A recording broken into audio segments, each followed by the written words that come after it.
Recording start.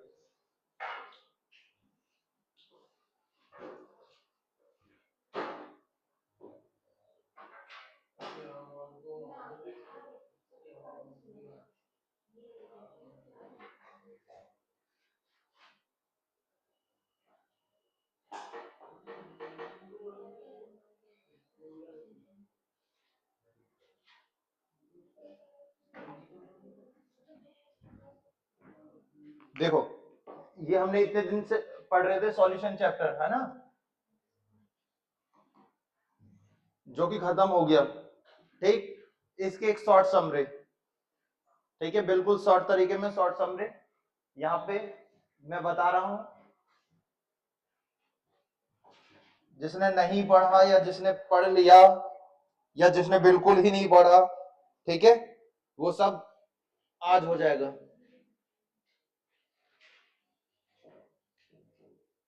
मुस्कान, अश्विन,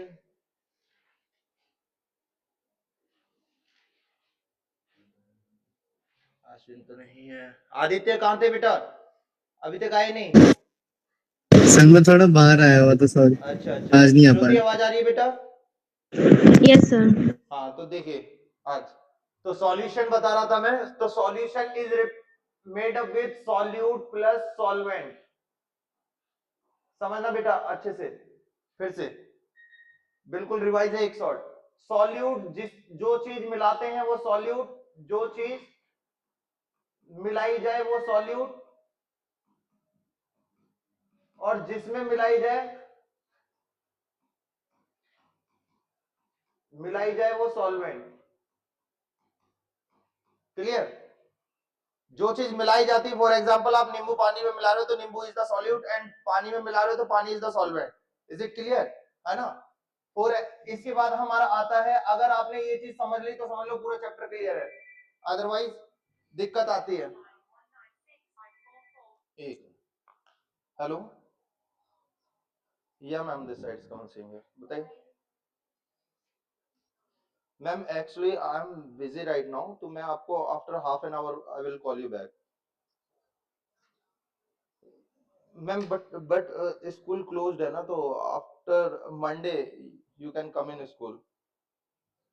हाँ ma'am, but वो principal ma'am के ऑफिस में है ना, और मेरे को ही पता है वो कहाँ रखा है, और मेरी कल छुट्टी है। हाँ, और मंडे भी ऑफ है, सो दैट्स व्हाई।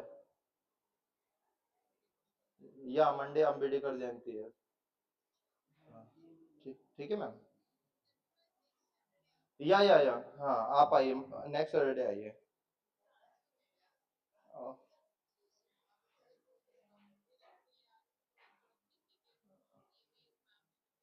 अच्छा अच्छा, तो आप नेक्स्ट सैटरडे ही पॉसिबल है फिर मैम, अगर हाँ हाँ, जी जी, उन्हें उन्हें पकड़ा दूंगा मैं। ठीक है ठीक है ठीक है ठीक है ठीक है मैम, ठीक है, थैंक यू। ठीक है ठीक है ठीक है। हाँ देखो, तो इसके बाद आते हैं number of moles. Number of moles is represented by N. किससे रिप्रेजेंट होता है? एन से, जिसका फॉर्मूला होता है वेट अपॉन मोलर मास। अच्छा, जो भी वैल्यू ग्राम में दे रखी होगी वो वेट की समझ लो डब्ल्यू है ना, यानी कि डब्ल्यू अपॉन एम। अच्छा, मोलर मास निकालने के लिए हमें एटॉमिक मास याद होना चाहिए, है ना, और एटॉमिक मास याद करने के लिए इतनी पॉसिबिलिटी है नहीं, पेपर में भी डायरेक्ट गिवन होता नहीं है, तो हमने एटॉमिक नंबर याद कर रखे हैं 20 तक, 20 से ऊपर कभी पूछेगा नहीं। तो atomic number is represented bye Z. Clear? अब जेड या तो 20 नंबर तक या तो ऑड नंबर होगा या इवन नंबर होगा। क्या होगा? या तो वो ऑड नंबर होगा या वो इवन नंबर होगा। तो एटॉमिक मास कैसे याद करते हैं? तो atomic mass is represented by A. अगर एटॉमिक नंबर इवन है तो एटॉमिक मास जस्ट डबल होगा, 2 into z। ठीक है? अगर एटॉमिक नंबर ऑड है तो एटॉमिक मास जस्ट डबल से एक ज्यादा होगा। ये फॉर्मूला आप याद रखिए। ठीक है, ये एटॉमिक मास निकालना आ जाएगा, जिससे कि आप मॉलिक्यूलर मास निकाल लेंगे। जैसे फॉर एग्जांपल समझिए, देखिए मैं साइन कर दूंगा, जैसे आपके पास आया C12H22O11, कार्बन का एटॉमिक मास नहीं मालूम, एटॉमिक नंबर मालूम है आपको 6, 6 एटॉमिक नंबर एक इवन नंबर है, तो एटॉमिक मास कितना हो जाएगा, जस्ट डबल, यानी कि 12, और कार्बन है कितने 12, तो 12 इंटू 12, बीच में कोई साइन नहीं, बीच में लगाइए प्लस, हाइड्रोजन का एक होता है, ये हमेशा ध्यान रखिए, हाइड्रोजन का एक ही होता है, तो 1 इंटू 22 प्लस ऑक्सीजन का एटॉमिक नंबर 8, ऑक्सीजन का एटॉमिक नंबर 8, 8 का जस्ट डबल करिए क्योंकि इवन नंबर है, तो 16 एटॉमिक मास हो गया है कितने, ये 11, तो बराबर 342, ये आ गए gram per mole. Clear, that is a molar mass of chini. चीनी C12H22O11 इज चीनी, है ना। इसके बाद हम आते हैं मोलैरिटी, हमारा नेक्स्ट टॉपिक आता है molarity. Molarity is represented by capital M। Molarity होती क्या है, मोलैरिटी होती है कि एक number of moles V litre solution में कितने नंबर ऑफ मोल्स प्रेजेंट है, that is molarity. V litre solution में प्रेजेंट नंबर ऑफ मोल्स की मात्रा क्या कहलाई जाती है, मोलैरिटी। अब आपको नंबर ऑफ मोल्स का फॉर्मूला क्या पता है बेटा, W/M। अरे यही लिखवा के आया अभी मैं, यही लिखवा के आया, W की वैल्यू हमेशा ग्राम में होगी, है ना। वॉल्यूम नीचे दे ही रखा है, और वॉल्यूम कभी भी हलवा है नहीं सीबीएसई के क्वेश्चन कि डायरेक्ट लीटर में दे दे, ml में दिया होगा पेपर में, तो इनटू 1000 कर दीजिए, क्या कर दीजिए, इनटू 1000। तो मोलैरिटी का फॉर्मूला हो जाता है क्या, मोलैरिटी का फॉर्मूला हो जाता है, वॉशिंग मशीन वियतनाम से खरीदी 1000 रुपए में, कितने में खरीदी, वॉशिंग मशीन वियतनाम से खरीदी 1000 रुपए में, that is the formula of molarity. Molarity का यूनिट क्या होगा बेटा, ऊपर मोल आ रहा है, नीचे यूनिट, नीचे लीटर आ रहा है, तो यूनिट हो गया मोल पर लीटर। क्लियर है, यूनिट मोल पर लीटर, यहां तक क्लियर। श्रुति समझ आ रहा है बेटा, श्रुति Yes, समझ में आ sir. रहा है, यस अरे सर। बेटा कुछ बोलो, आदित्य समझ में आ रहा है। अच्छा, yes sir. Molarity is temperature dependent quantity, temperature dependent quantity. Molarity हमेशा टेम्परेचर पे डिपेंड करती है, क्यों, क्योंकि आपको पता है volume is directly proportional to temperature होता है। States of matter class 11th में चैप्टर है स्टेट्स ऑफ मैटर, जो कि आपके सीबीएसई से हटा दिए गए सिलेबस से, पढ़ाया नहीं जाता, तो आज मैं बता देता हूं, वॉल्यूम डायरेक्टली प्रोपोर्शनल होता है टेम्परेचर के, अगर वॉल्यूम में चेंज आएगा तो टेम्परेचर में भी वही चेंज आएगा जो वॉल्यूम में आएगा। तो आपको पता है वॉल्यूम मोलैरिटी के फॉर्मूले में आता है, तो वॉल्यूम में जैसा चेंज होता है वैसे टेम्परेचर में, तो आप वॉल्यूम की जगह पे टेम्परेचर रख सकते हो। तो वॉल्यूम की जगह पर अगर मैं टेम्परेचर रखूं तो molarity is inversely proportional to temperature हो सकता है। क्लियर, अरे नीचे टेम्परेचर आ जाएगा तो उल्टा दिख रहा है दोनों एक दूसरे का, तो molarity is inversely proportional to temperature, यानी कि मोलैरिटी बढ़ेगी कब, जब टेम्परेचर डिक्रीज हो रहा होगा। क्लियर, क्लियर है, समझ में आया सभी को। देन इसके बाद आते हैं molality. Molality, molality is represented by small m। Aditya Shruti समझ में आ रहा है कुछ, यस सर। Yes, sir. हाँ आगे आइए देखिए समझिए मोलैलिटी। मोलैलिटी क्या होता है बेटा, number of moles of solute, number of moles of solute. अब सब जगह सॉल्यूट सॉल्वेंट आने लगेगा, जो मैंने बताया था वहां पे सॉल्यूट क्या होता है, जो चीज मिलाई जाती है वो सॉल्यूट, है ना। तो नंबर ऑफ मोल्स किसके, सॉल्यूट के, किस में प्रेजेंट होने चाहिए, वेट ऑफ सॉल्वेंट में, वेट ऑफ सॉल्वेंट, और सॉल्वेंट का वेट होना चाहिए केजी में। तो यूनिट क्या निकल के आएगा बेटा, यहां से ऊपर मोल है नीचे केजी, तो मोल पर केजी, और मोलल MOLAL, ठीक है, मोलैलिटी बराबर ये होता है। अगर देखो हमेशा ध्यान रखो, सॉल्यूट को ए मान लो, जो भी मानना है वो तुम मान लो, मैंने सॉल्यूट को ए माना, सॉल्वेंट को बी माना, है ना। तो ऊपर नंबर ऑफ मोल्स किसके आ रहे हैं, सॉल्यूट के, तो number of moles is represented bye n, और n किसके, ए के, और वेट किसका है, बी का, और किसमें, केजी में। तो ये मोलैलिटी का फॉर्मूला, ठीक है। नंबर ऑफ मोल्स का फॉर्मूला क्या निकाल के आए हो बेटा, वेट किसका, जब नंबर ऑफ मोल सॉल्यूट के, तो वेट भी सॉल्यूट का अपॉन मोलर मास भी सॉल्यूट का, इनटू WB, और हमेशा ग्राम किलोग्राम में दे नहीं रखा होगा, ग्राम में दे रखा होगा, ये भी इनटू 1000, ये भी वैल्यू ग्राम में। तो इसका फॉर्मूला क्या हो जाएगा मोलैलिटी का, वॉशिंग मशीन वॉशिंगटन से खरीदी 1000 रुपए में, that is molality. Molality is washing machine Vietnam से खरीद के ला रहे हो, यहाँ वॉशिंग मशीन कहां से खरीद के ला रहे हो, वॉशिंगटन से, 1000 रुपए में। ये molality, molality, number of moles, खत्म। क्लियर? इस अभी मैं इसके क्वेश्चन भी कराऊंगा, बस एक समरी समझो कि जो मैंने पढ़ाया है। देखो इसके बाद हम आते हैं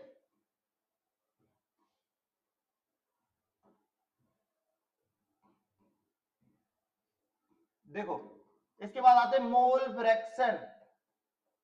मोल फ्रैक्शन नाम से पता चल रहा होगा मोल किसमें, फ्रैक्शन में।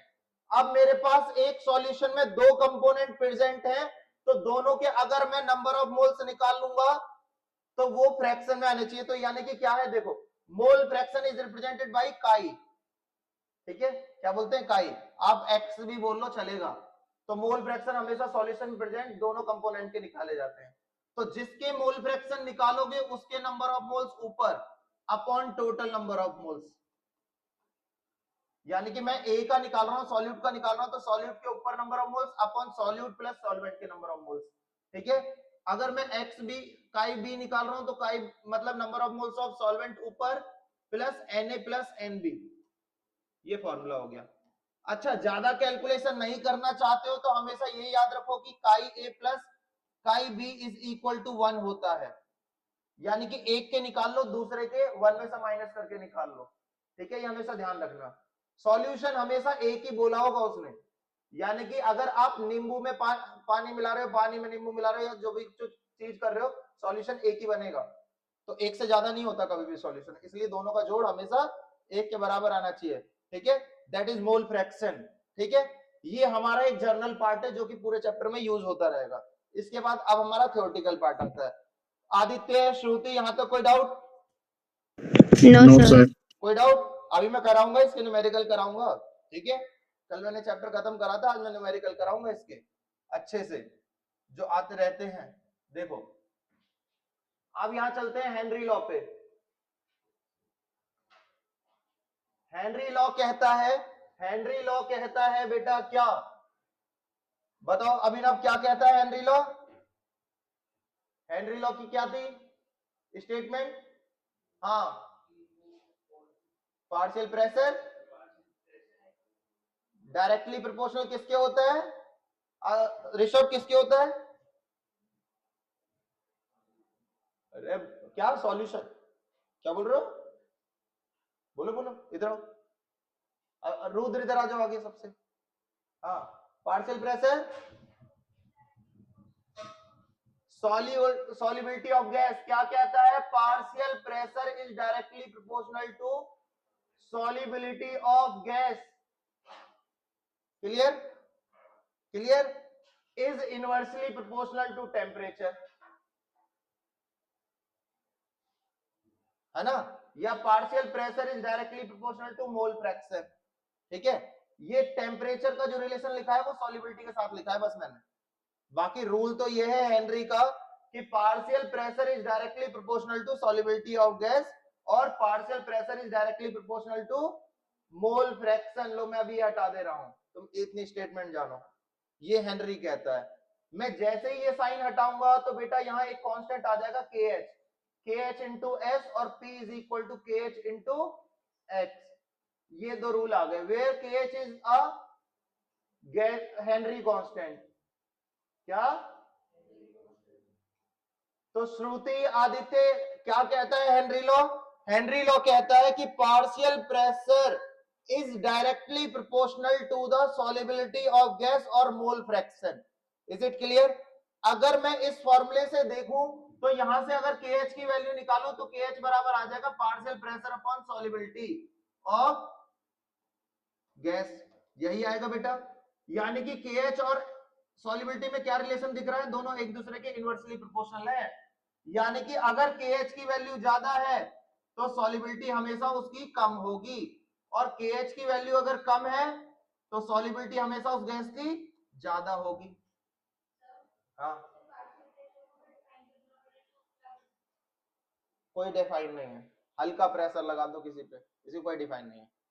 ठीक है, वो तो फिर फिजिक्स वाले टर्म में चलेगा कि फोर्स अपॉन एरिया, है ना, हल्का सा इतना एरिया घेरा तुमने फोर्स लगा के, पार्शियल प्रेशर हो गया।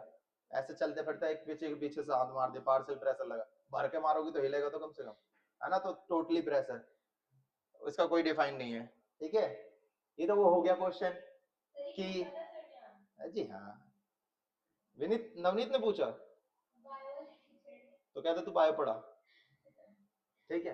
तो हेनरी लॉ, ये तो वही बात हो गई कि फोर्स में से अगर आपकी ऑक्सीजन अंदर गई है, वो कार्बन डाइऑक्साइड, तो ऑक्सीजन कहां से निकली, पत्तों में से। तो मेरे को भी नहीं मालूम, मैं 7th क्लास में साइंस पढ़ाता हूँ, I am a very brilliant teacher, 7th class में साइंस पढ़ा रहा हूँ मैं। तो हेनरी लॉ ये कहता है, ठीक है।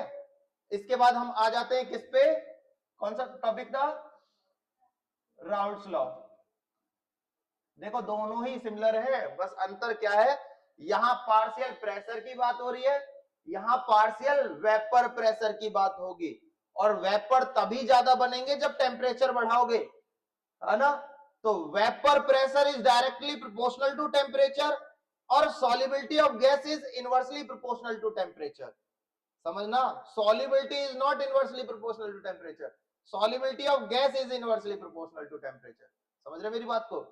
अब एक बर्फ घुल नहीं रही तो उसका टेम्परेचर बढ़ाओगे तो वो बहुत जल्दी घुल जाएगी, लेकिन अगर आप सॉल्युबिलिटी ऑफ गैस, गैस है, गैस का टेम्परेचर बढ़ा रहे हो तो वो उड़ जाएगी। मेरी बात को समझो, आप अंडे उबाल रहे हो, पानी में उबालो तो टेम्परेचर बढ़ाया तभी तो वो वाटर और अंडे जो है वो सॉल्युबल हो रहे हैं, है ना। अंदर का प्रेशर बाहर के प्रेशर के बराबर हो जा रहा है तभी वो बॉयल हो जा रहे हैं। वो होता है ना, क्या बोलते हैं, normal pressure is equal to atmospheric pressure, तब हो जाए तब तो वेपर बनने लगते हैं। तो ये बात है, बाद में बताऊंगा, पहले राउल्ट्स लॉ पे आ जाओ। राउल्ट्स लॉ क्या कहता है, partial vapour pressure, partial vapour pressure is directly proportional to mole fraction of each component present in solution, ठीक है। अब सॉल्यूशन में दो कंपोनेंट प्रेजेंट होते हैं, एक सॉल्यूट एक सॉल्वेंट।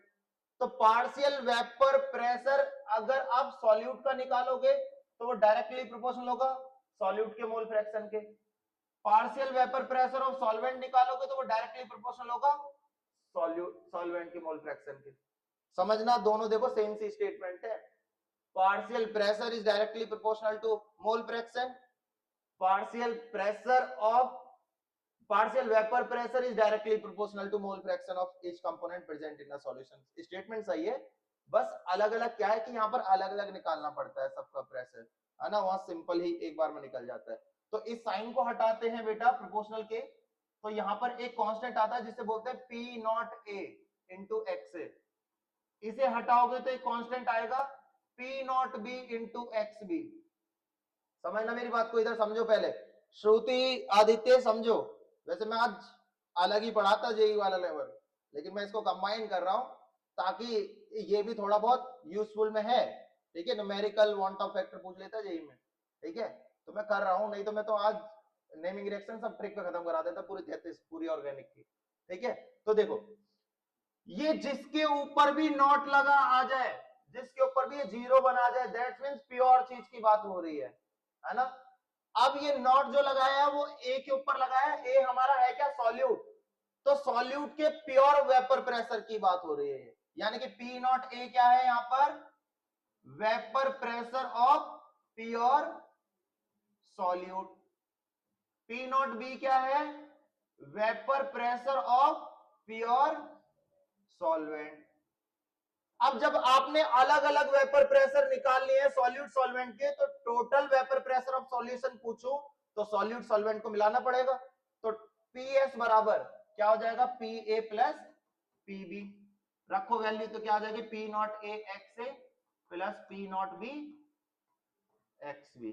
पीएस बराबर, क्लियर है, अरे क्लियर है, क्लियर है, यहां तक ये था। अच्छा सुनो, एक चीज और जो पिछली बार नहीं बताई पढ़ाते वो अब बता देता हूं। आपने पढ़ा है x A plus x B बराबर 1। मुझे पूरे न्यूमेरिकल में, पूरे न्यूमेरिकल आ गया उस क्वेश्चन में, सिर्फ सॉल्वेंट के बारे में ही बात कर रखी है, बट प्रेशर अलग अलग दे रखे हैं, प्रेशर अलग अलग दे रखे हैं मेरे को, बट सिर्फ सॉल्वेंट के बारे में ही बात हो रखी है, तो सॉल्वेंट की मोल फ्रैक्शन निकाल पाओगे। समझ रहे हो मेरी बात को मैं क्या कहना चाह रहा हूं? कह दिया आपसे क्वेश्चन में कि आपका वाटर है और बेंजीन है जिसका प्योर वेपर प्रेशर अलग अलग दे रखे हैं, बट सिर्फ सॉल्वेंट का ही वेट दे रखा है और सॉल्वेंट का ही मोलर मास दे रखा है, तो आप सॉल्वेंट की मोल फ्रैक्शन निकाल पाओगे, है ना? और किसी को तो निकाल नहीं पाओगे, है ना? तो क्या करना है, तो total vapour pressure of solution कैसे निकालोगे? तो देखो, अगर सॉल्वेंट के ही दे रखे हैं सब चीज, तो x से बराबर 1 माइनस एक्स भी हो सकता है। यहां से ये वैल्यू उठा के x की जगह पर रख दो, तो PS बराबर क्या आ जाएगा? P naught A into 1 minus X B plus P naught B into X B. आ गया? अरे सॉल्वेंट दे रखा तो सब चीज सॉल्वेंट पे ही होगी। देख लो, अब दोनों अलग अलग वेपर प्रेशर दे रखे हैं प्योर वाले में, ये एक्स भी है ये भी एक्स भी है, दोनों मोल फ्रैक्शन आ गए। समझ में आया कुछ? ये कभी भी बताया हो, बट मैंने आपको एक हेलो एल्केन्स एंड हेलोरेन्स के मेरे पास बहुत पड़े हुए हैं, ये आप करिएगा। नहीं होगा, जब तक आपका ये पूरा महीना पूरा होगा तब तक आपको हेलो एल्केन बहुत अच्छे से आ रहा होगा। ठीक है, मैंने इतने क्वेश्चन करा दिए होंगे आपको हेलो एल्केन के, लेकिन शर्त यह है कि आप इन पेपरों को करें अच्छे से, बहुत अच्छे से करें। जब तक बोर्ड एग्जाम आएंगे तब तक आप महारथी होंगे इन चैप्टरों के। ठीक है, एक नंबर नहीं कटेगा, तो आप करते जाएं। देखो, करने का तरीका क्या है, अगर आप कोई क्वेश्चन लेके बैठ रहे हैं ना, वो एक बार में तो होता ही नहीं है। अगर आप पहली बार पढ़ रहे हैं, दूसरी बार भी नहीं होगा, तीसरी बार थोड़ा थोड़ा आएगा समझ में, और वो पांचवी छठी बार जाके पूरा तरीके से आएगा, और वो भी उसी दिन के लिए ही आएगा। ठीक है, तो उसे रिवाइज करते जाएं। ऐसा नहीं है, आपके पास डिवाइसेस हैं, मोबाइल है, और मोबाइल है तो विदाउट नेट तो है नहीं। देखो अभिनव को देखो, हाँ, तो करते जाना। ठीक है, ये प्लेन बना के मत उड़ा दियो स्कूटी में से, स्कूटी चलाते हुए प्लेन बना के मत उड़ा दियो। ठीक है, तो देखो ये आ गया। अब सुनो, अब मेरे पास बेटा मैं एक पीडीएफ दूंगा क्या? अच्छा बेटा ले लेना। हाँ देखो, देखो बेटा, मैंने जैसे एक क्वेश्चन दिया, समझना श्रुति आदित्य, देखो मैंने एक क्वेश्चन दिया कि एक सॉल्यूशन है जो कि बेंजीन को वाटर में मिलाकर बन रहा है। समझना, इन दोनों को मिलाकर एक सॉल्यूशन बन रहा है। बेंजीन सॉल्यूट हो गया, वाटर सॉल्वेंट हो गया, ये ए हो गया, ये बी हो गया। मैंने कह दिया the vapour pressure of benzene is, benzene का वेपर प्रेशर बता रहा हूं, मतलब प्योर स्टेट में बता रहा हूं, खाली इंडिविजुअल बता रहा हूं। तो पी नॉट ए जो हो गया वो 650 दे दिया सपोज दैट मैंने। ठीक है, मैंने कह दिया वाटर का जो वेपर प्रेशर है वो 750 mmHg है। मैंने कह दिया वाटर का जो वेट था वो 18 ग्राम था, 18 ग्राम वाटर में मिलाया गया बेंजीन को। तो सिर्फ सॉल्वेंट का वेट दे रखा है, सॉल्वेंट का वेट दे रखा है, तो सॉल्वेंट का मोलर मास पता ही है, तो इसके नंबर ऑफ मोल्स निकल आए। ठीक है, सपोज दैट या तो इसका मोल फ्रैक्शन ही दे रखा है, मोल फ्रैक्शन ऑफ वाटर इज 0.5, है ना? तो आपने, और फिर मैंने क्वेश्चन में पूछ लिया total vapour pressure of solution बताओ, तो total vapour pressure of solution तो आपने P naught A X A plus P naught B X B पढ़ रखा है। यहां तो सॉल्यूट और सॉल्वेंट के अलग अलग दे रखे हैं, बट मैंने तो सिर्फ सॉल्वेंट का ही दिया है ना, तो सॉल्वेंट के टर्म में कन्वर्ट करो इस फॉर्मूले को। कैसे करोगे? आपने पढ़ा है x A plus x B बराबर 1, है ना? और आपको सिर्फ सॉल्वेंट के बारे में ही सारी चीजें मालूम है, तो एक्स की वैल्यू सॉल्वेंट के टर्म में मैंने निकाली, एक्स की वैल्यू अगर यहां से निकालो तो 1 माइनस एक्स बी, ये उठा के मैंने यहां रख दी। देखो सारा सॉल्वेंट के टर्म में हो गया फॉर्मूला। ये दोनों मैंने गिवन दे रखे हैं, ये एक्स बी मैंने वैसे ही दे रखा है। समझ में आया? समझ में आया? श्रुति आदित्य समझ में आ रहा है? Yes. Yes, sir. बहुत बढ़िया।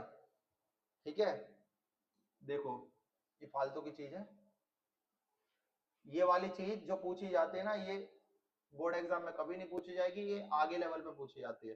जैसे सपोज एक न्यूमेरिकल दे दिया जल्दी जल्दी करने के लिए, अच्छा कभी भी ये कॉम्पिटिटिव एग्जाम में आएगी ना, तो वैल्यू बहुत अच्छी दे रखी होंगी, कटने वाली डायरेक्ट, या डायरेक्ट 0 0 वाली मल्टीप्लाई होंगी, तो ये क्वेश्चन वहां पूछे जाते हैं। बट हम जैसे टीचर स्कूल में पूछ लेते हैं बच्चों को फेल करने के लिए। ठीक है, अच्छा जी देखो, अब सॉल्यूट दो टाइप के होते हैं, सॉल्यूट होते हैं दो टाइप के, एक होता है वोलेटाइल सॉल्यूट। देखो इससे ये पता लगेगा कि अगर आप यहां पढ़ रहे थे तो घर जाके रिवाइज करा कि नहीं? जैसे मैं पढ़ा रहा हूं तो थोड़ा बहुत तो पता रहता ही है। तो देखो, हमने जो राउल्स लॉ पढ़ा वो पढ़ा वेपर प्रेशर के ऊपर। राउल्स लॉ और हेनरी लॉ में क्या अंतर है? राउल्स लॉ सिर्फ प्रेशर पे काम कर रहा है, वो भी पार्शियल प्रेशर पे, और राउल्स लॉ किस पे काम कर रहा है? वेपर प्रेशर पे। हेनरी लॉ काम कर रहा है पार्शियल प्रेशर पे, ये काम कर रहा है वेपर प्रेशर पे। ये टेम्परेचर पे भी काम कर रहा है, ये सिर्फ सॉल्युबिलिटी ऑफ गैस पे काम कर रहा है। समझ रहे हो? यहाँ टेम्परेचर बढ़ेगा तभी वेपर बन पाएंगे, अदरवाइज नहीं बनेंगे। यहाँ टेम्परेचर बढ़ा दोगे तो सॉल्युबिलिटी कम हो जाएगी भाई, गैस उड़ जाएगी टेम्परेचर बढ़ाने पे। ठीक है, क्लियर है? यहाँ पर जो कांस्टेंट चीज आती है वो प्योर वेपर प्रेशर आता है, यहाँ पर कांस्टेंट चीज क्या आती है? हेनरी कांस्टेंट आता है। क्लियर है? अच्छा, यहाँ मैं एप्लीकेशन बताना भूल गया, मैं आगे बढ़ गया था। एप्लीकेशन में अभी बता दूंगा हेनरी लॉ की, समझना।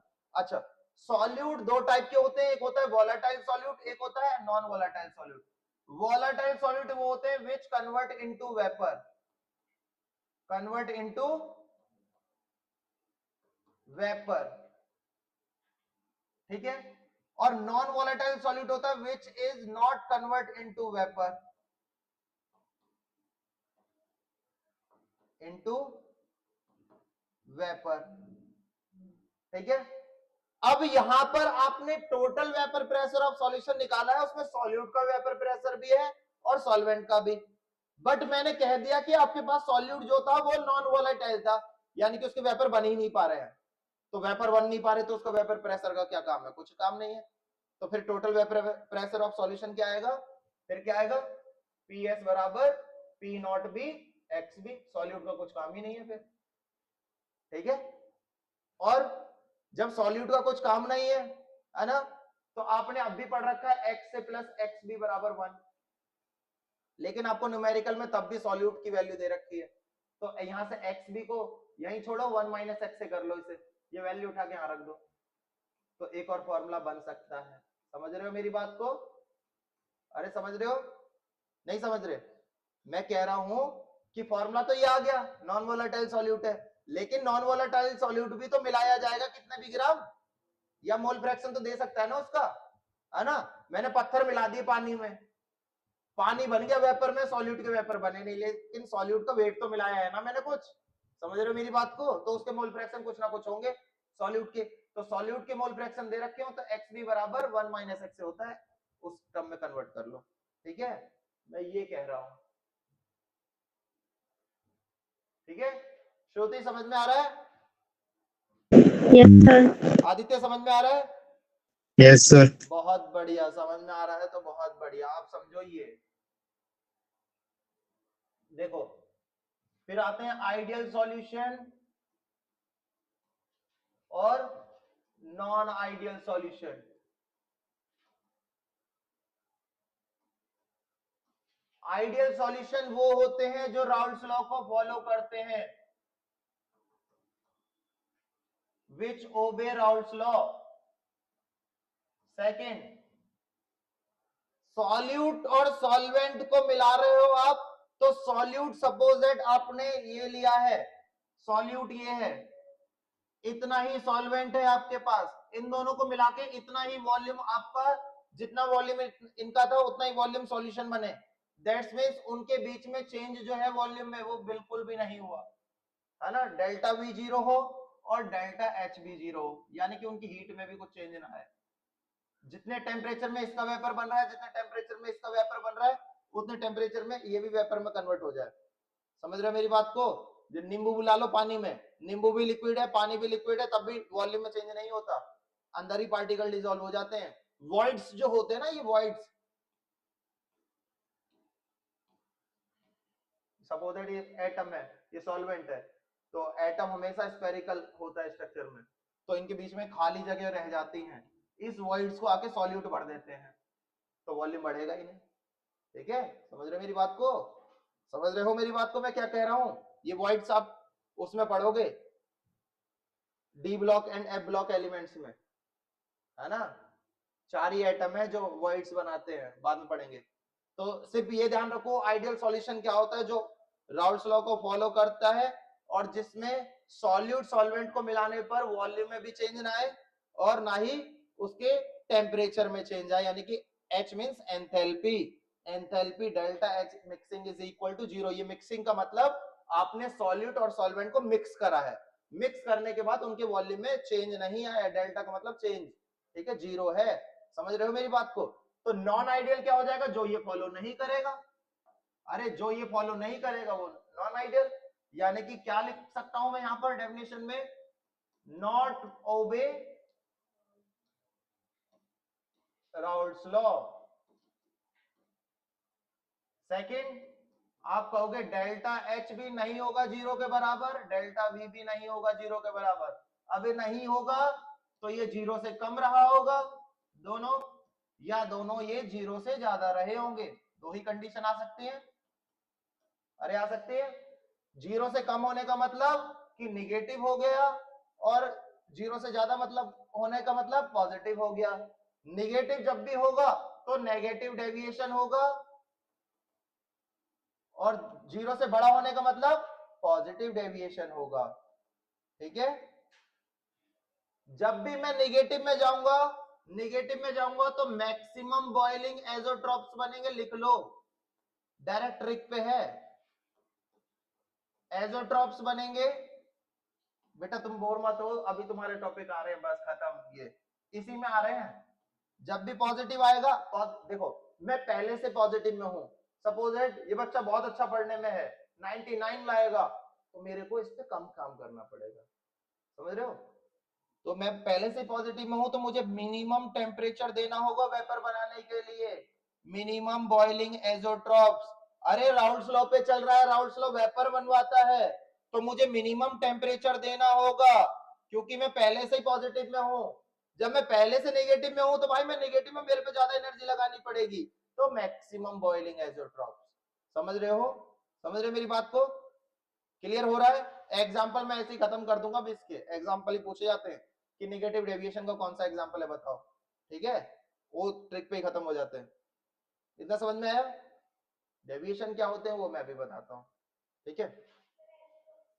एजोट्रॉप्स अभी बताते, रुको, जो चीज छोड़ दी समझ लो वो आगे के लिए छोड़ दी।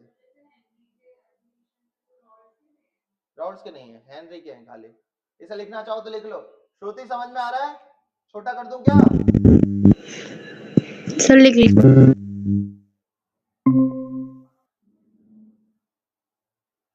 ये पूरा शेयर कर दूंगा, हाँ लिख लो। लो, ये तुम दोनों की है, ये मैं इसको दे दे रहा हूं, क्या बोलते हैं, क्या बोलते हैं, अवनी को ले लेना, ठीक है, ठीक है। श्रुति, आदित्य, ओके सर। 2 पेपर मैंने अवनी को दिए हैं, ले लेना जिस दिन स्कूल खुले। वैसे कल मिलोगे तुम स्काउट गाइड में, ठीक है। तो आदित्य स्काउट गाइड में नहीं है? No sir. तो आदित्य मैं उसमें भेज दूंगा, क्या बोलते हैं, मोबाइल पे, हाँ। Okay sir. देखो आगे बढ़ते हैं, देखो देखो पॉजिटिव क्या होता है, डेविएशन,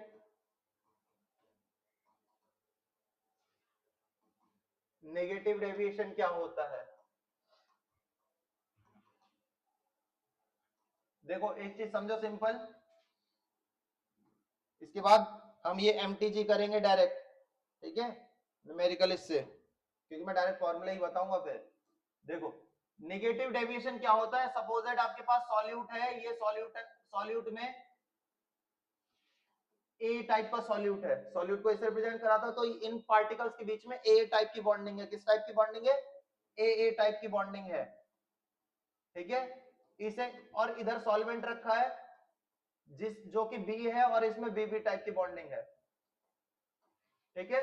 इन दोनों को मिलाया तो सॉल्यूशन बन गया, सॉल्यूशन बन गया जिसमें ए बी टाइप के मॉलिक्यूल सब प्रेजेंट है ना। तो इसमें 3 कंडीशन, या तो ए टाइप की बॉन्डिंग रही होगी, पुराने जो बंदे हैं वो दूसरी क्लास में गए हैं, दूसरे स्कूल में गए तो उनमें दोस्ती रही होगी, है ना, भले ही वो नए स्कूल में गए, पुराने वाले बंदों में भी पहले से ही दोस्ती होगी, अब इन दोनों के बीच में भी दोस्ती जनरेट हो रही होगी, जिसे हम कहेंगे ए बी टाइप की बॉन्डिंग। 3 कंडीशन आ गई, ठीक है। तो जब भी ए टाइप एंड बी टाइप का इंटरेक्शन, ठीक है, कम ही रहे नई वाली बॉन्डिंग से,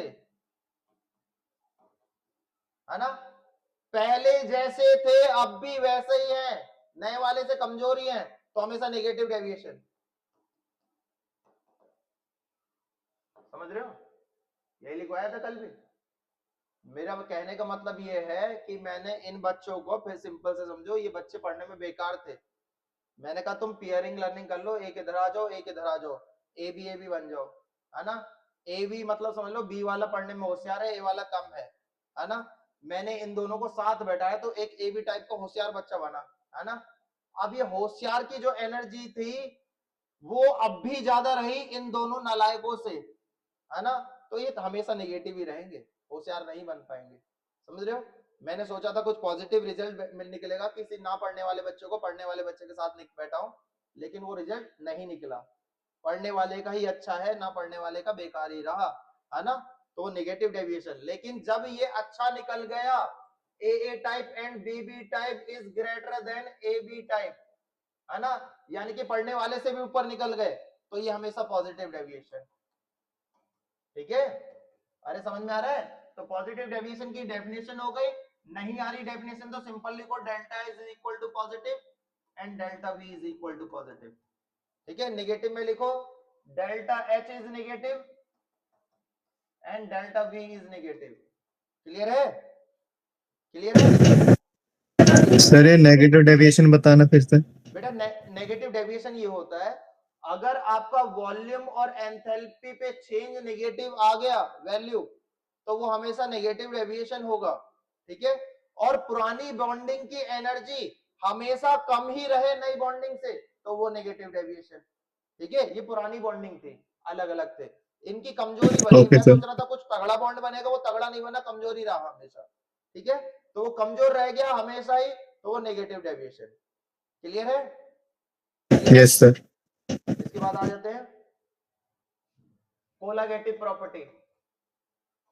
बेटा आप समझना, तुम अब थोड़ा डिफरेंट टॉपिक आ जाएगा जो मैंने कल नहीं बताया था, है ना। देखो कल इसलिए नहीं बताया था क्योंकि ऑब्जेक्टिव में ही पूछा जाता है और ये पेपर देंगे अभी, तो आगे के लिए भी कुछ बचाना पड़ता है, लेकिन मैं बता देता हूँ, बचाया तो मैंने बहुत कुछ है। देखो कोलागेटिव प्रॉपर्टी इज डिपेंड ऑन, किस पे डिपेंड करता है, डिपेंड ऑन श्रुति। किस पे डिपेंड करता है, रुको, श्रुति कल बताया था, श्रुति यस सर। किस पे डिपेंड करती है कोलागेटिव प्रॉपर्टी? सर नहीं बताया था। बस तो तुम्हें बता दिया बेटा, ये इस बात में क्वेश्चन है सीबीएसई 2025 का, ठीक है, हर सेट में आया था। डिपेंड ऑन द, आदित्य किस पे, sir number of particle of particles solute. Of solute या number of moles of solute, है ना। यानी कि ऐसी टर्म्स जो सिर्फ किस पे डिपेंड करें, number of particles of solute पे, दैट इज कोलागेटिव प्रॉपर्टी। क्लियर है आदित्य? श्रुति ऐसे यस पढ़ोगी तो सर। कैसे चलेगा, मैथ्स ले रखी है, ठीक है, रिवाइज करना होता है तुरंत। ये 3 होती है, होती 4 है, बट 3 पे डिपेंड करवा रहा हूं मैं, 3 ही पढ़ो। पहली होती है एलिवेशन इन बॉइलिंग पॉइंट,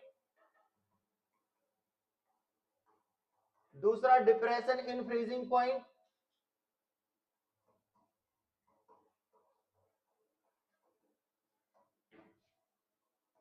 तीसरा osmotic pressure. Osmotic pressure is represented by capital pi. क्या कैपिटल पाई, स्मॉल पाई ये होता है, ये स्मॉल पाई, कैपिटल पाई सीधे सीधे अंडर खींचो ऐसे बना दो, ये कैपिटल पाई, ठीक है। स्मॉल पाई इज दिस, आपने पढ़ा होगा स्कूल में, डंडे ऐसे होंगे, ठीक है, सीधे सीधे हैं। कैपिटल पाई है दोनों की वैल्यू 3.14, ऐसा नहीं होता, कहीं कोई कहते दोनों की वैल्यू 3.14 होती है। ये पाई एंगल को डिफाइन, वो वैल्यू को डिफाइन कर रहा है, वो पाई प्रेशर को डिफाइन कर रहा है, बड़ा वाला, समझो। This is known as delta TB, इसको डेल्टा टीएफ कहते हैं, और उसको पाई कहते हैं।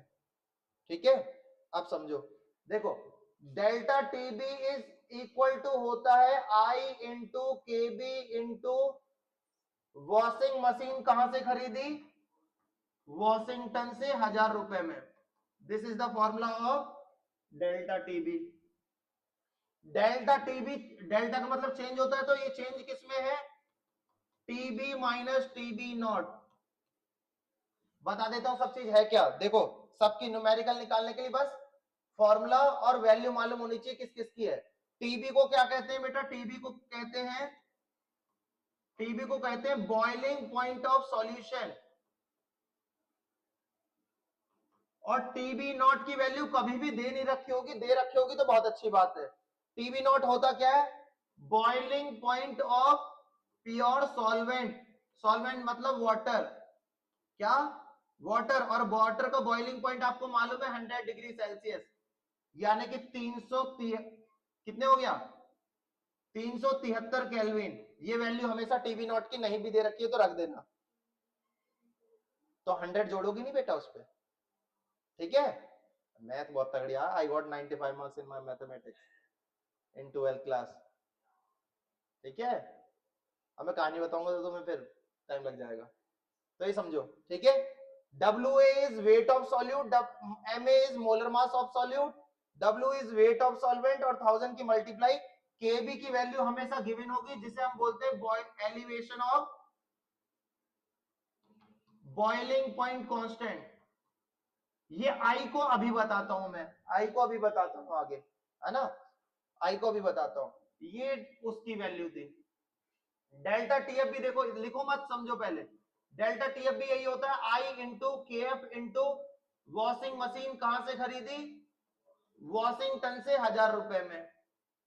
ठीक है, अच्छा डेल्टा टीएफ क्या होता है, डेल्टा टीएफ होता है टीएफ नॉट माइनस टीएफ। मैंने आपको बताया था ना, जिसके ऊपर नॉट आ जाए वो प्योर, तो देखो वहां प्योर आया था। तो अब देखो टीएफ नॉट क्या होता है, टीएफ नॉट होता है freezing point of pure solvent. Pure solvent क्या होगा, वाटर होगा, क्या होगा, और वाटर का फ्रीजिंग टेम्परेचर कितना होता है, 0 डिग्री सेल्सियस, यानी कि 273 केल्विन। नहीं दे रखा होगा हमेशा 273 रखो डायरेक्ट, क्लियर। और टीएफ क्या होगा, freezing point of solution, clear. यही पूछेगा आपसे, यही दोनों पूछेगा न्यूमेरिकल में हमेशा, ये निकालो, हमेशा हमेशा यही पूछेगा। ये नहीं पूछेगा तो ये पूछेगा, WA निकालो, मास ऑफ द सॉल्यूट या वेट ऑफ द सॉल्यूट। अभी देखना बहुत सिंपल चैप्टर है, न्यूमेरिकल आते हैं चैप्टर से। देखो इस चैप्टर से मैं बता देता हूं आता क्या है, पढ़ना यही, या तो रिवर्स ऑस्मोसिस पढ़ना, ठीक है, या कोलागेटिव प्रॉपर्टी पढ़ना, ठीक है, और हेनरी लॉ पढ़ना। खत्म चैप्टर, से ज्यादा इसमें से कुछ नहीं आता, यही 3 में से कुछ आएगा, आएगा तो, नहीं तो नहीं आएगा। बट स्कूल में फेल करने के लिए बहुत कुछ आएगा, फीस लेनी है स्कूल वालों को, है ना, एडमिट कार्ड तभी मिलेंगे जब आप प्री बोर्ड क्वालिफाई होंगे, है ना, ऐसे कहा जाता है ना, पारस में सब मिल जाएंगे। तो देखो पाई इज, देखो ऑस्मोटिक प्रेशर पाई बराबर होता है ICRT, ठीक है। आई क्या, देखो सी क्या होता है, सी होता है कॉन्सेंट्रेशन, तो कॉन्सेंट्रेशन और मोलरिटी का फॉर्मूला सेम होता है, number of moles upon volume litre. तो पाई बराबर क्या बन गया, I into N upon V into R into T. देखो टी क्या है, यहां पर टी है टेम्परेचर, क्या है, केल्विन में रखना हमेशा। आर की वैल्यू बेटा गिवन होगी हमेशा, हमेशा गिवन होगी। अगर नहीं गिवन है तो देख लेना क्या रखनी है, ये रखनी है, देखो 8.314 joule kelvin inverse mole inverse, ये रखनी है। सी बेटा कॉन्सेंट्रेशन है, कॉन्सेंट्रेशन बराबर number of moles upon volume in litre, ठीक है। रुको थोड़ा छोटा कर दो, वो उन्हें दिख नहीं रहा होगा, ठीक है। अगर आर की value 8.314 joule kelvin inverse mole inverse, ये हमेशा फिक्स्ड है ना। अगर लीटर में दे रखा है वॉल्यूम, लीटर में दे रखा है तो ये रखना 0.0821 bar litre inverse mole inverse, ठीक है, ये रखना, ठीक है। बट मत याद रखो, तुम कंफ्यूज हो जाओगे, तुम यही वाली याद रखो, ऊपर वाली, ठीक है। आ जाओ, टी टेम्परेचर है, आर बता दिया, आर गैस कांस्टेंट होता है, एन पता ही है, सब पता है, ठीक है। ये था, ये पूरा चैप्टर था, ठीक। अब समझो आई क्या होता है। देखो अब मैंने एक क्वेश्चन पूछा आपसे, देखो आगे ही बता देता हूं। आई होता है बेटा टोटल नंबर ऑफ आयंस। जैसे मैंने HCl को तोड़ा तो HCl में कितने आयन बनेंगे, एक हाइड्रोजन बनेगा, एक Cl, तो आई की वैल्यू कितनी हो गई 2, ठीक है। अगर मैंने कह दिया MgCl2 में कितने आयन बनेंगे तो आई की वैल्यू कितनी हो गई, श्रुति बताएगी कितनी होगी श्रुति, 3 3। 2 क्लोरीन के बनेंगे, एक Mg का बनेगा। अगर मेरे ने पूछ ली AlCl3 तो कितने बनेंगे, 4, आई की वैल्यू 4, है ना। अगर मैंने पूछ लिया MgSO4 में कितने बनेंगे तो एक सल्फेट एक Mg, 5 नहीं होंगे 2 होंगे, सल्फेट अकेला अलग अकेला होता है, ठीक है, क्लियर है। अच्छा अब आपके पास क्वेश्चन आया, देखो देखो मेरे पास आया ऑब्जेक्टिव में, which have highest osmotic pressure और elevation of boiling point और freezing point, ये आया, ठीक है। कुछ भी आ गया इनमें से, ए ऑप्शन दे दिया 0.1 m यूरिया, बी दे दिया 0.1 m MgCl2, सी दे दिया 0.1 m AlCl3, डी दे दिया 0.1 m Al2SO4 का होल थ्राइस, ये दे दिया। ये आया हुआ क्वेश्चन है लास्ट ईयर का, ठीक है, CBSE 2024 का ऑब्जेक्टिव क्वेश्चन है। अच्छा अब आप देखो ऑस्मोटिक प्रेशर देखो, बॉइलिंग पॉइंट देखो, फ्रीजिंग पॉइंट देखो, मैंने पहले क्या पढ़ाया, देखो ऑस्मोटिक प्रेशर कॉन्सेंट्रेशन पे डिपेंड करता है, तो देखो कॉन्सेंट्रेशन सबकी सेम दे रखी है, सबकी 0.1 m दे रखी है। अरे concentration number of moles upon volume litre है, मोलरिटी तो है वो, तो मोलरिटी की वैल्यू सबकी सेम है ना। टेम्परेचर यहाँ दे नहीं रखा, आर की वैल्यू दे नहीं रखी, तो वो कांस्टेंट ही रही होंगी, है ना। तो बचा क्या, सी भी सब सेम दे दिया, आर कांस्टेंट बोल दिया, टी दे नहीं रखा, तो आई बचा। आई की वैल्यू देखो सब आई पे डिपेंड कर रहा है, देखो सब आई पे डिपेंड करता है, देखो ये भी आई पे डिपेंड करता है, ये भी आई पे डिपेंड करता है ना।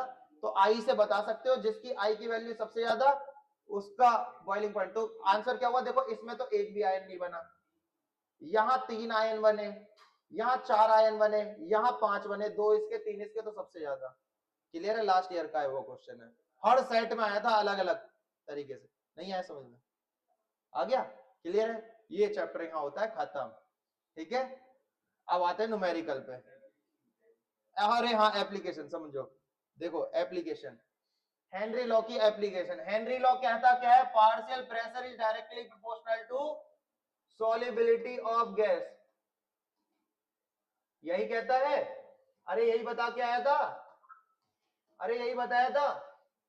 तो पहली एप्लीकेशन कहता है कि स्क्यूबा डाइवर पानी में जब भी समुद्र में नीचे की तरफ जाते हैं तो नीचे जाते हैं तो प्रेशर बढ़ता है, अरे प्रेशर बढ़ता है तभी तो डूब जाते हो आप, है ना, खींच रहा है नीचे पानी, प्रेशर बढ़ गया, प्रेशर बढ़ा तो सॉल्युबिलिटी ऑफ गैस बढ़ी, अरे प्रेशर बढ़ेगा तो सॉल्युबिलिटी डायरेक्टली प्रोपोर्शनल है, सॉल्युबिलिटी ऑफ गैस बढ़े, सॉल्युबिलिटी ऑफ गैस भी बढ़ेगी, इंक्रीज होगी।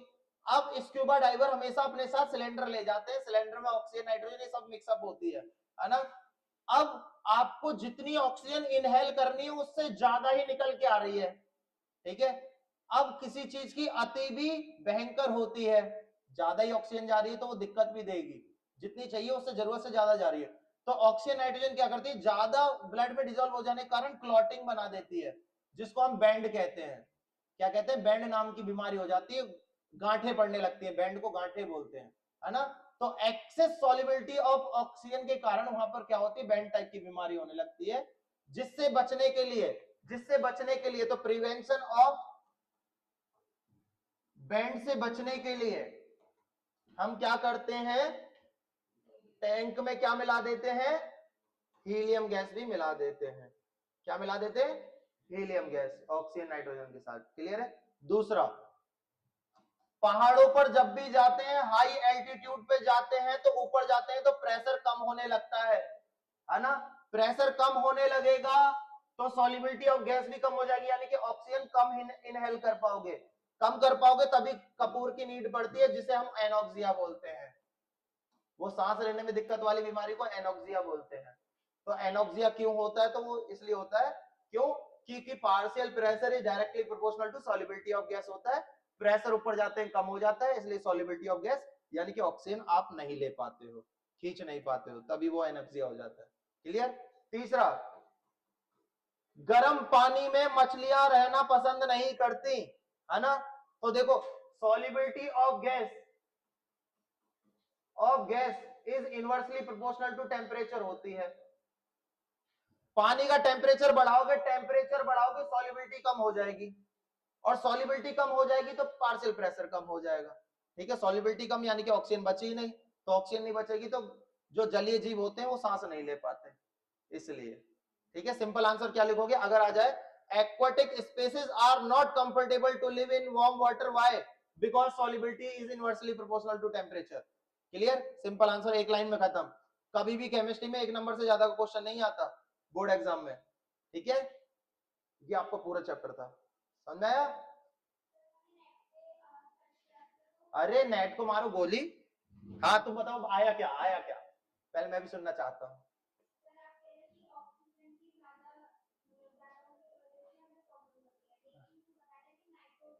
अभी नाइट्रोजन नहीं बोला मैंने, तुमने सुना नहीं।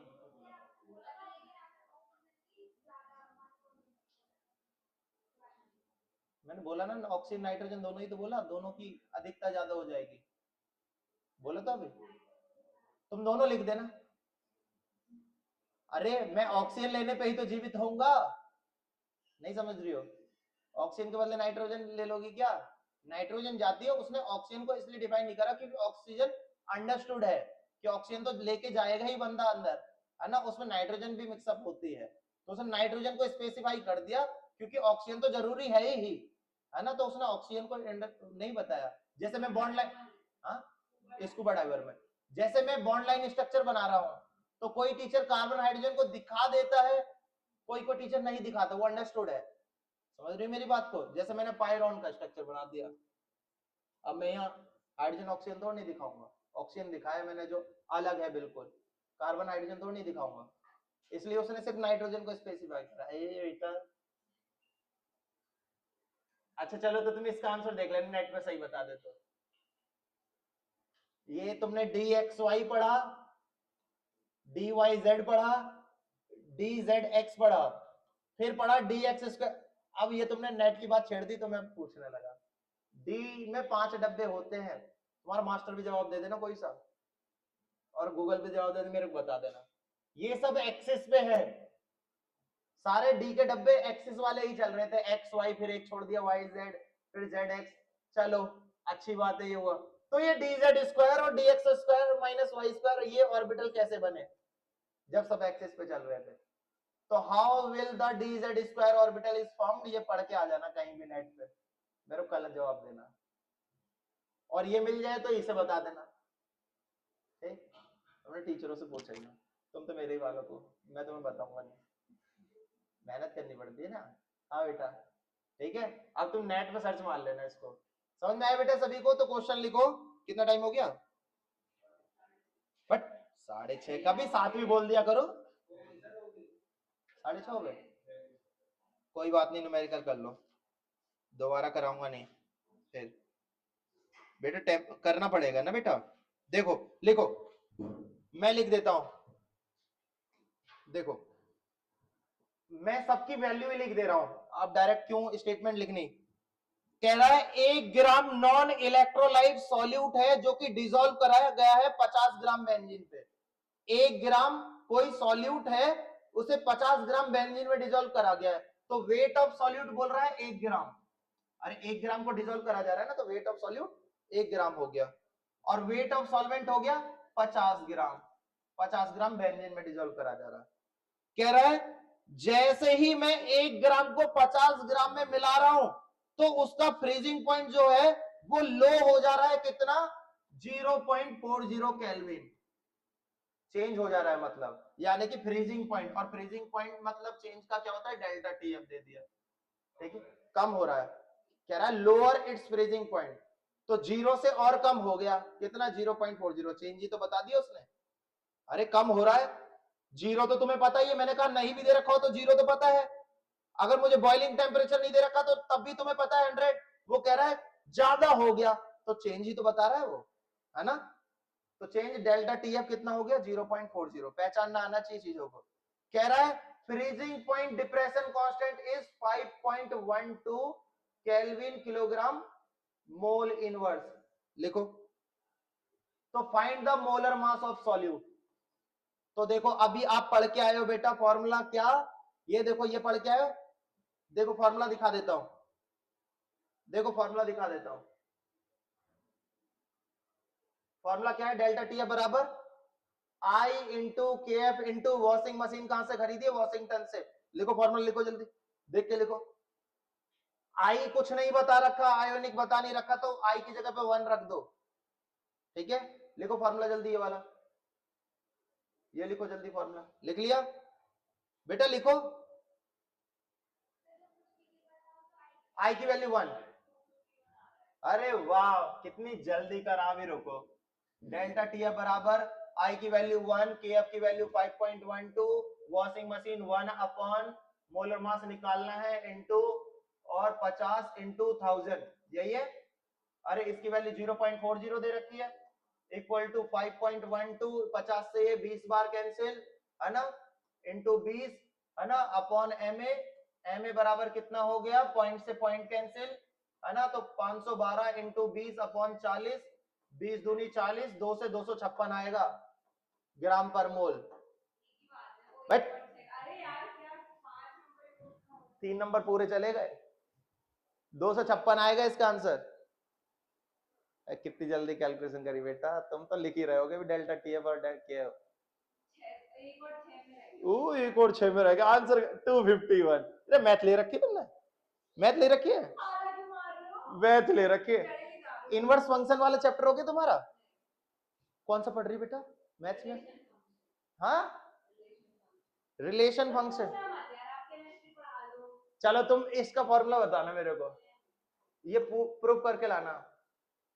पहले तो इसका फॉर्मूला ही बता देना जब पढ़ो ये चैप्टर, नहीं तुम मत बताओ, तुमसे पूछा ही नहीं है मैंने। चलो तो तुम बताओगे, तुम डेरिवेटिव ऑफ एक्स बताओ, सिर्फ डेरिवेटिव ऑफ एक्स बताओ, कोई सा बता दो मेरे को। इतना मारूंगा ना, डेरिवेटिव ऑफ एक्स 1/x, मैंने कहा डिफरेंशिएशन को कहा या इंटीग्रेशन को कहा, कुछ कहा मैंने? मैं तो सिर्फ डेरिवेटिव ऑफ एक्स बोला है बस। पढ़ा तो दिया 256। देखो दूसरा लिखो, कह रहा है calculate the freezing point of solution. Freezing point of solution किससे रिप्रेजेंट होता है पहले देख लो। देखो रे हो जा पीछे, आगे हो गया। देखो freezing point of solution TF से रिप्रेजेंट होता है। लिखो टीएफ बराबर क्वेश्चन मार्क, लिख लिया। और टीएफ नॉट की वैल्यू लिख लो 273 केल्विन मैंने लिखवा रखी है, टीएफ की लिख लो। और ये फॉर्मूला लिख लो जल्दी, ये फॉर्मूला लिख लो, ठीक है। लिखो लिखो बेटा आदित्य श्रुति, टीएफ नॉट की वैल्यू लिख लो 273, टीएफ बराबर क्वेश्चन मार्क और डेल्टा टीएफ का ये फॉर्मूला लिख लो, ठीक है। लिख लिया। और डेल्टा टीएफ को कहते हैं टीएफ नॉट माइनस टीएफ, ठीक है। अब आ जाओ आगे, देखो तो कह रहा है फ्रीजिंग पॉइंट ऑफ सॉल्यूशन निकालो कब? जब केएफ की वैल्यू दे रखी हो 1.86 केल्विन किलोग्राम मोल इनवर्स। कह रखा है कि 31 gram of glucose ethylene glycol मिलाया गया है 500 ग्राम वाटर में। किसमें मिलाया गया? 500 ग्राम वाटर में। इसका मोलर मास दे रखा है 62 ग्राम पर मोल। तो आई की वैल्यू कुछ बोल नहीं रखी तो 1। तो सबसे पहले तो डेल्टा टीएफ निकाल लो, आई into K F into washing machine कहां से खरीदी? वॉशिंगटन से खरीदी 1000 रुपए में। बेटा क्या आ गया? ये लड़की बहुत जल्दी जल्दी निकाल ली, गलती होगा इसका। अरे वाह, रुको अभी निकालता हूं मैं। अब तो मैं अपने आप पे विश्वास करूंगा।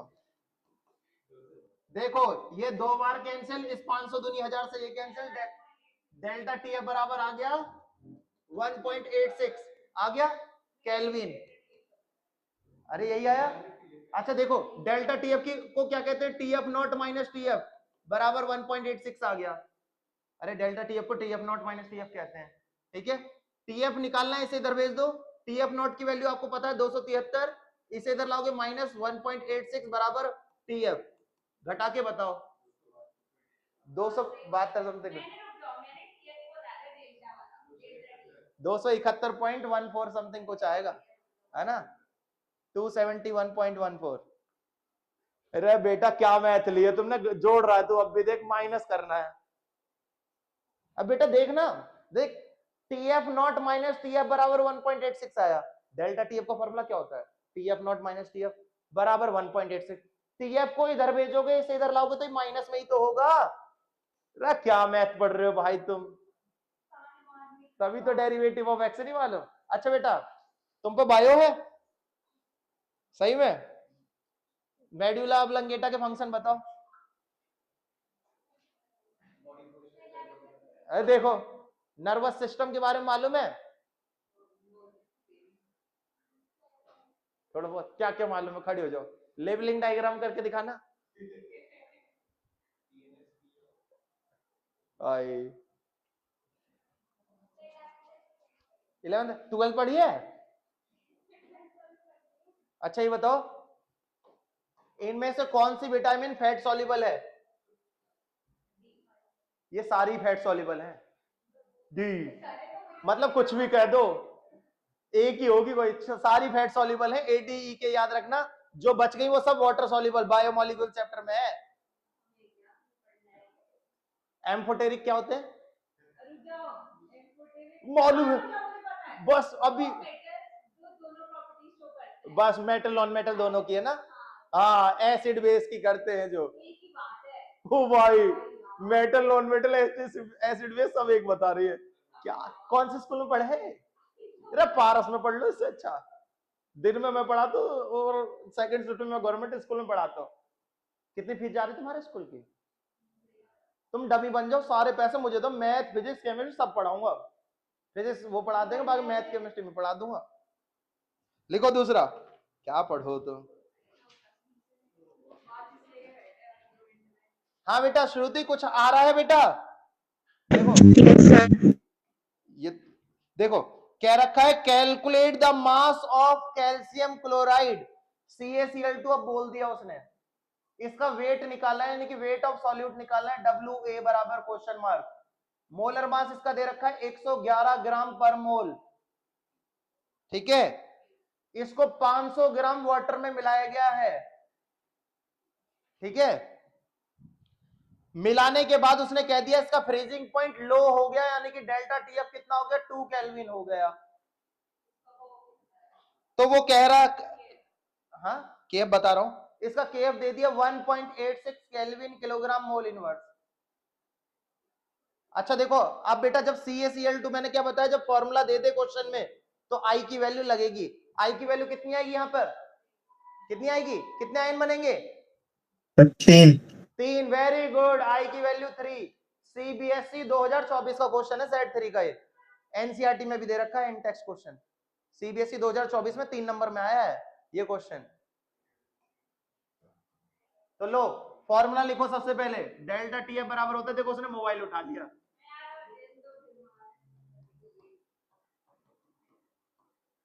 ₹1000 में 1 नंबर इस फॉर्मूला लिखने का मिलता। सबसे पहले delta TF 2 equal to 3 into K F की वैल्यू 1.86, WA निकालना है, 111 इंटू कितना दे दिए 500 इंटू 1000, ये लो ये 2 बार कैंसिल, 2 से ये 2 कैंसिल, ठीक है, ये आ गया WA बराबर 111 अपॉन 3 इंटू 1.86 करके निकाल लेना, ग्राम में आंसर आएगा, ये आ गई वैल्यू।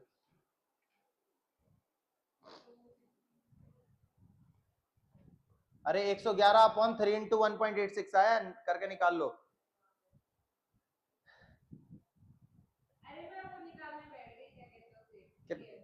कितना आ रहा है बेटा?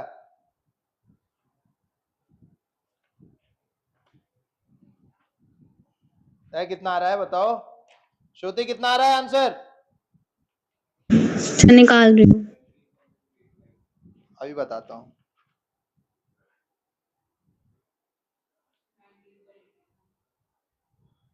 $19.89 ग्राम।